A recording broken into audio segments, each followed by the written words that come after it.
Lake monster depictions are often similar to some sea monsters. They are the subject of investigation by followers of the study of cryptozoology and folklore. Many lake monsters were considered to be dragon-like serpents in the early sightings.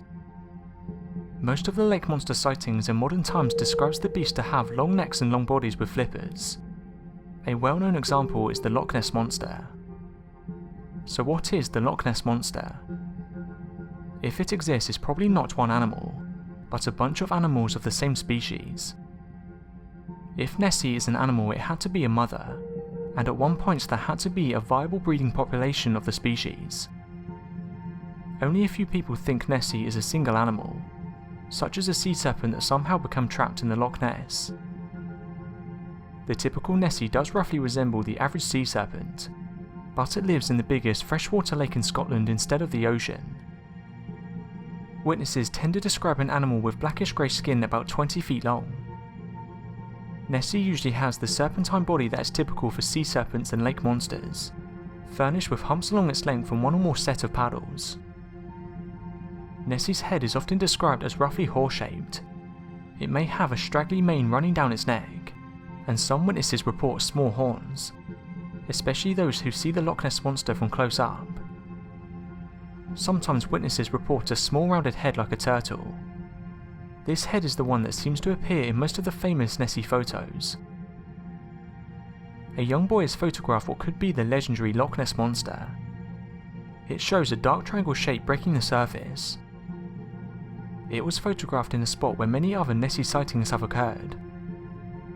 Experts who are at first divided over whether it was a wave or an animal have stated it's an official sighting of the monster. The sighting is the 8th this year, the highest annual total so far this century. But what do you think this photo shows? Let me know in the comments. Very early on, the Nessie plesiosaur theory was the leading contender, partly because of the fate 1934 snapshot, and partly because plesiosaurs were very familiar to the English and Scottish public. Some of the first fossils of the breed were discovered along the English coast in the early 18th century. They were discovered by the famous paleontologist Mary Anning. However, there are a few major problems with identifying the Loch Ness Monster as a plesiosaur. Plesiosaurs were equipped with lungs, and needed to surface on a regular basis to breathe air.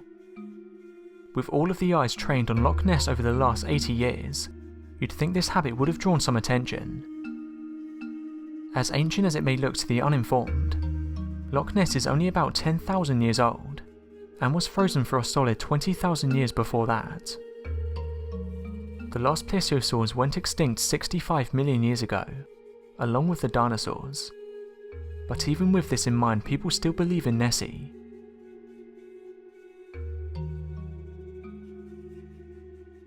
Thanks for watching, and don't forget to subscribe for more countdown videos.